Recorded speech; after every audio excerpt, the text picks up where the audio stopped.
Assalamualaikum teman-teman, halo, saya Tony Hermawan. Pada kesempatan kali ini saya akan membahas mengenai salah satu produk dari pasar modal, yaitu adalah obligasi. Sebelumnya, video ini dibuat untuk mengedukasi teman-teman tentang apa sih yang dimaksud dengan obligasi. Nah, langsung saja kita bahas pada video kali ini.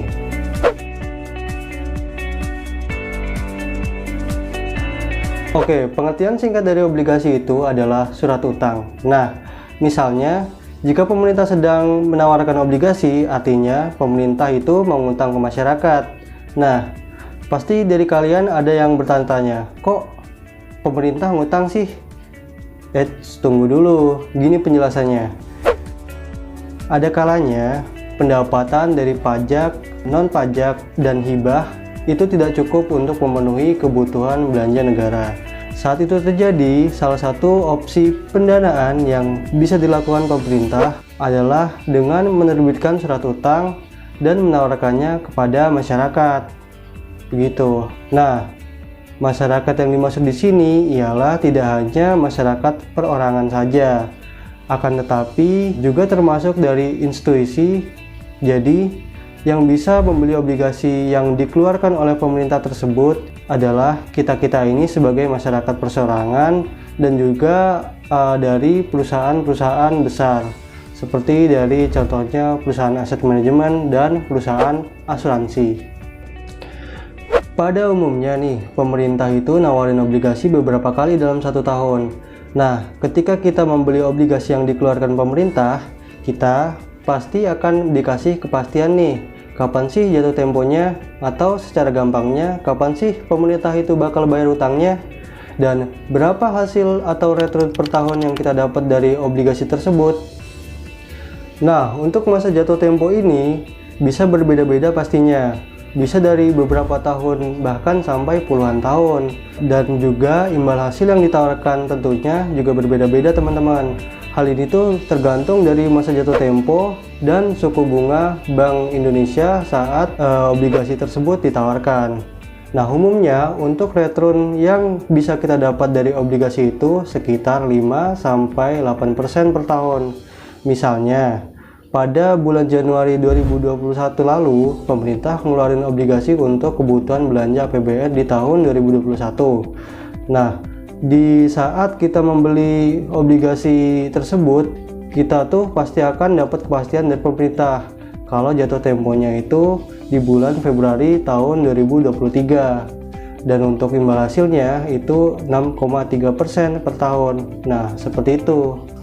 Oh ya, yang bisa nerbitin obligasi ini bukan hanya pemerintah saja teman-teman, perusahaan juga bisa untuk nerbitin obligasi. Di sini artinya pemerintah dan perusahaan sama-sama bisa ngutang ke masyarakat. Nah, misalnya ada perusahaan yang lagi butuh uang nih, sekitaran sekian triliun untuk ekspansi bisnis mereka. Nah, maka salah satu opsi pendanaan yang bisa dilakukan perusahaan tersebut adalah dengan cara mengeluarkan obligasi. Nah, begitu. Oke, pada pembahasan video ini kita akan membahas spesifik tentang obligasi yang dikeluarkan oleh pemerintah, yang sering juga disebut dengan istilah surat berharga negara atau SBN. Nah, sekarang kita akan bahas apa aja sih jenis-jenis dari SBN atau obligasi yang diterbitkan oleh pemerintah ini. Nah, ada 4 jenis SBN yang biasa diterbitin oleh pemerintah. Yang pertama ada Saving Bond Retail atau SBR. Kedua ada obligasi retail Indonesia atau ORI. Ketiga ada sukuk tabungan atau ST. Dan yang terakhir ada sukuk negara retail atau SUKRI. Oke, dari keempat tersebut apa aja sih bedanya? Nah, di sini akan coba kita bahas berdasarkan kategorisasinya. Oke, kategori pertama itu berdasarkan dari jenis SBN. Nah, SBN sendiri memiliki 2 jenis, ada yang konvensional dan ada juga yang syariah.